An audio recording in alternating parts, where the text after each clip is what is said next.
So welcome everyone. Welcome to today's online day of meditation. In our relative realities, today is November the 4th, 2023. It's a Saturday. And the topic of today, well, the theme of today is finding peace and compassion within the conflictual world, within this conflictual world.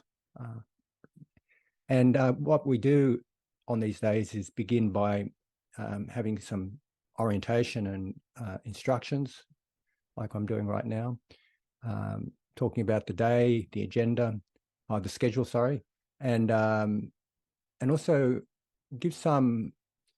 And then later on, we usually have 2 guided meditations. We have some space for silent meditation, and then we have a break at 20 to 11 or quarter to 11 Australian Eastern Daylight Time. So, wherever you are in about a little while, about an hour and a half or 2 hours, something like that, we have a break. Then we come back for 11 o'clock Australian Eastern Daylight Time to have a Dharma talk. I'll give you a Dharma talk. I'll offer a Dharma talk, whether you take it or not, and that's your story. But and the Dharma talk today is about right and wrong view, and also the thicket of views we get entangled in, and finding peace and compassion within our tumultuous and conflictual world right now. And it is particularly troubling, the things that are happening in the world right now. So that's the and sorry, then we might have another meditation or some discussion after the talk, and then we have a break for lunch, 12:30 to 1:30, I think. Is that right? Yeah, I think that's right. 12:30 to 1:30, and then we reconvene or get together again and have an hour of meditation, and you can either divide that up into 2 meditations, or walking and a sitting, or just a walk, or just a sit. And then at 2:30 Australian Eastern Daylight Time, we have some Dharma discussion where we talk about it.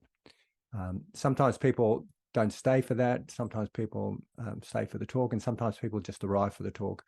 So, people might come and go, and that's all fine by me. So the theme of today being peace and compassion in the conflictual world, I thought there's a lot of ways we can describe peace, and there's many, well, all the meditations lead to peace, actually, because ultimate peace is actually found or realized in nibbana. So all of the practices that I know from the Buddhist teachings, and the whole of the Buddhist teachings actually, is directed towards peace, the ultimate peace of nibbana. And along that way, we also find something that's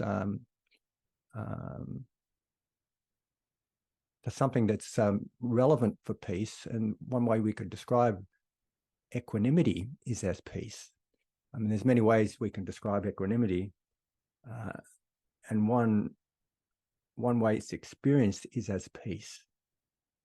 So I'll invite you to an equanimity meditation, and I'll also invite you to a compassion meditation. But first of all, equanimity. And as I said, there's many ways of understanding it, and there's many ways of leading to practice it. Equanimity is actually the result of meditation, and it can be also a meditation in and of itself. And I know of various tracks or various pathways to equanimity, and there's different types of equanimity, and they seem to be related to the various ways you discover equanimity, or you realize equanimity, or you abide in equanimity. One way it's realized is through deep concentration practices, or the samadhi practices. And if you want to talk about the jhanas, it is the features of the 3rd and the 4th jhana. The 3rd jhana, a feature of the 3rd jhana, is actually contentment, which is equanimity mixed with happiness. And the fourth jhana, which is much more refined than the third jhana, the feature of that particular jhana is equanimity, pure equanimity, which is doesn't have any joy, and it doesn't have any pain. Well, it doesn't have any dukkha. Sorry, it does have dukkha if you're unenlightened. Sorry, I'll come back. It doesn't have this pleasure, pain polarity. It doesn't have happiness. It's just completely still. And this feature of the fourth jhana is stillness and peace and quietude and unshakability in that sense. It's bright. It's bright and luminous and aware. So that's one way we can understand equanimity. Another way we can understand equanimity is as unshakability, like being really completely centered and poised. Some ways equanimity has been described is like being unmoved in a storm. Like, you know, the center of the storm, there's the storm happening around you, but in the center of the storm, it's completely still and peaceful. So that's one way of understanding equanimity. Another way of understanding equanimity is as if we're pulling back and taking a view of something, like stepping back and seeing the view of things. And this is a lovely way to think about it. Well, a lovely way to experience it, actually. It's like stepping back from the turmoils and the ways of the world, stepping back from the 8 worldly winds, which are praise and blame, loss and gain, pain and pleasure, and fame and disrepute, or social acceptance and social rejection. I like to call it like that. It's being able to step back from that and seeing the world from a bit of a space, a bit of a distance. Not that we're disconnected from it, but we're kind of insulated from it in some ways. Interestingly, the way equanimity is described as in the fourth jhana, it's described as being covered in a luminous sheet, like a sheet. So there's this sense of not being kind of protected from the world, but also within it and illuminated within it. So you get this sense of being unaffected by the ways of the world. And yet another way of cultivating equanimity is through mindfulness. And equanimity is actually, when I say mindfulness, that's sort of the first of the 7 factors of awakening. The other factors of awakening are mindful. There's mindfulness, then there's curious investigation, or inquiry, another way of thinking about this, or interest. Then that leads to energy, and that leads to joy, and that leads to tranquility, and that leads to concentration, and it all culminates in equanimity.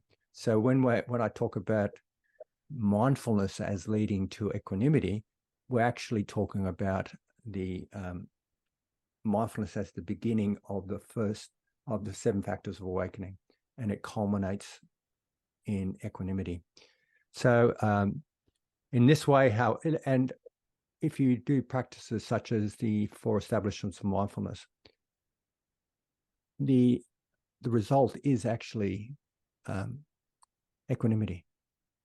In the 4 establishments of mindfulness, actually, we have a number of subdomains in the 4 domains. So you have mindfulness body, feelings, heart, mind, and phenomena. If you were thinking about it as a sequence of going from body through to phenomena, there's a whole range of subdomains within each of those domains of mindfulness, or within each of those establishments of mindfulness. Yeah, and the culminating of it all is actually, well, the culminating of it all, one of the the last subdomains, if you're thinking about the sequence, is awareness of the 7 factors of awakening, or mindfulness of those 7 factors of awakening. And the culmination of that is in equanimity. So it's this unshakability. Equanimity is a wisdom component. It's being able to kind of see the reality of what's going on in the world and see it with insight, which I'll talk about a little bit later in the Dharma talk, and also see it as, and take it as not personal, seeing it as streams of dependently arising processes and interactions. As I've mentioned before, some of you have heard me talk about dependent arising before, and emptiness and so on. So when one is perfectly at peace with equanimity, one just sees things as they are. There is no, it's not taken personally. It's one sees things as the result of causes and conditions coming together and resulting in this present experience.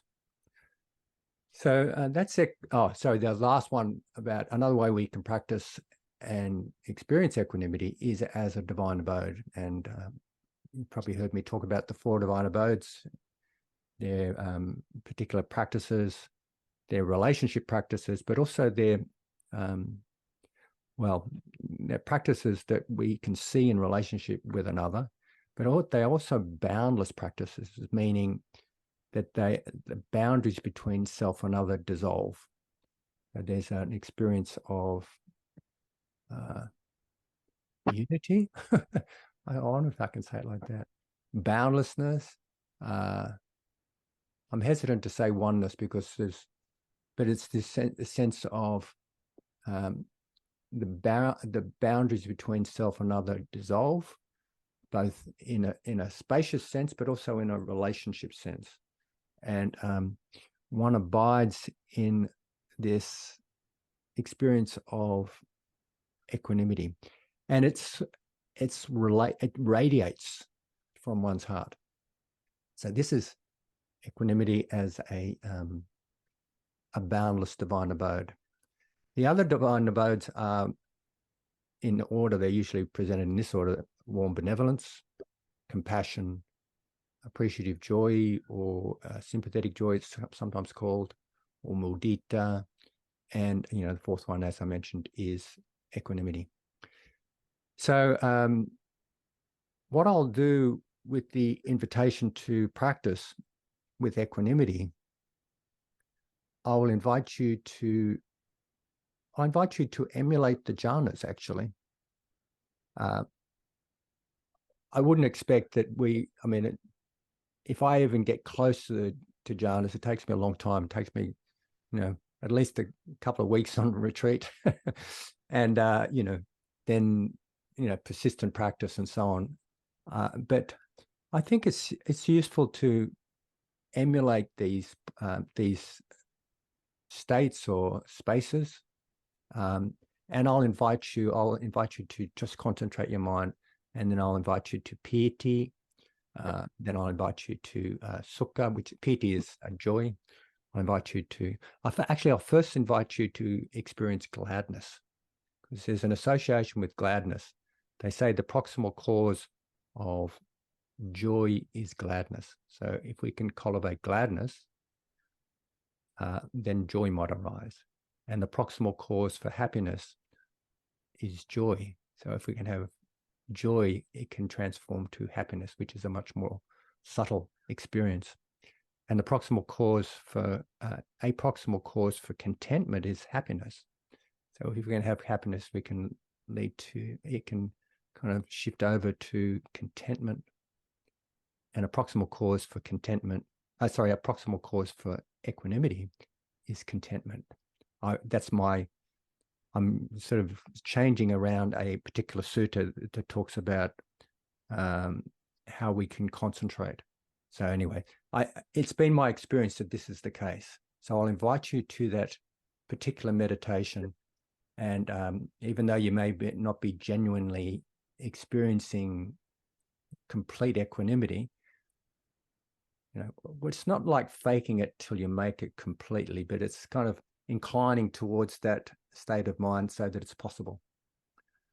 And you can experience it in whatever way you can. So that's the equanimity meditation. And I'll precede that meditation with a guidance in some compassion meditation, because compassion meditation, as one of the divine abodes, is a good way to develop concentration, actually.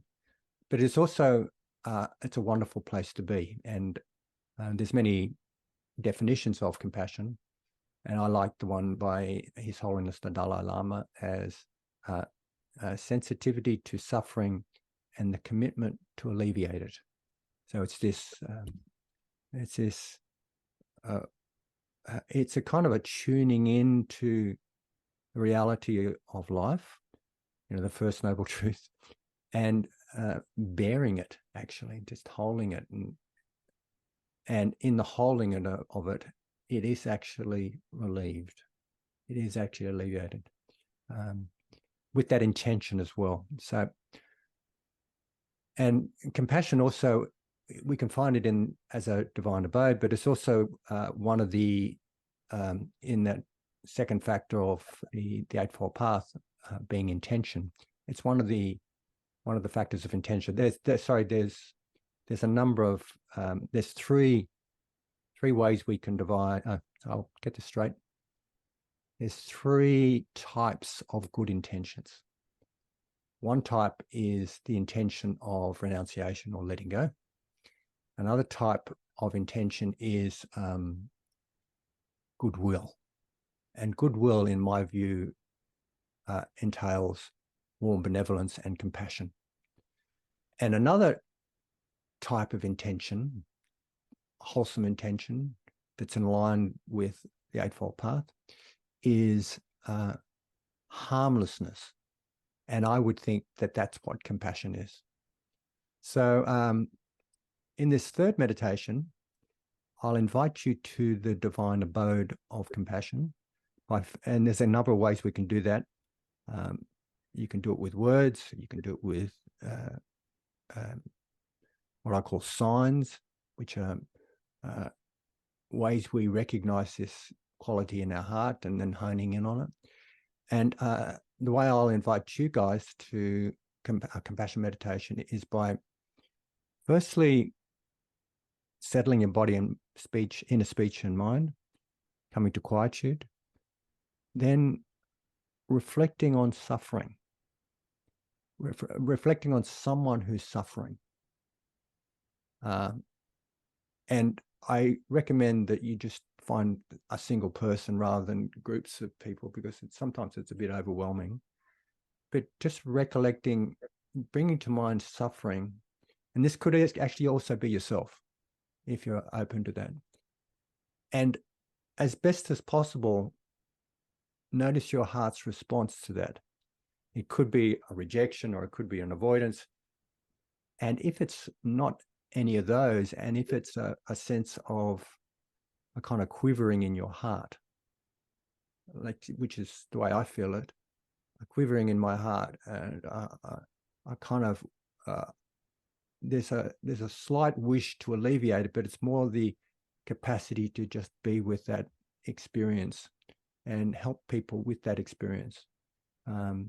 So if you experience that sense of compassion in your heart, I then recommend you, or I'll invite you to put aside thinking about it and hone in on the experience of it, hone in on the felt sense of it or the sign of it, and then become absorbed into that and let it absorb you, and ultimately it's kind of radiated boundlessly. So I think many of you have done this style of practice with me.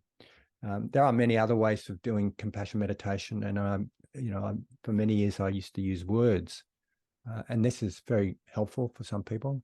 Some people may align with words like, "Oh, may I be happy, may I be peaceful," or in terms of compassion, "May I be free from suffering." May there be freedom. May I let go of suffering, or may this person or this being be free from suffering. We're using that term, may I. It's like it's not an order, but it's an invitation. Okay, so that's about it for the instructions of these first two meditations. After we have these meditations, you're invited to just do whatever you normally do, if you like, or you can continue with them in the last bit before we have a break. Is there any questions about any of that? Okay. Well, I'm going to switch off the recording now, and we'll move into a compassion meditation to begin with. Thank you.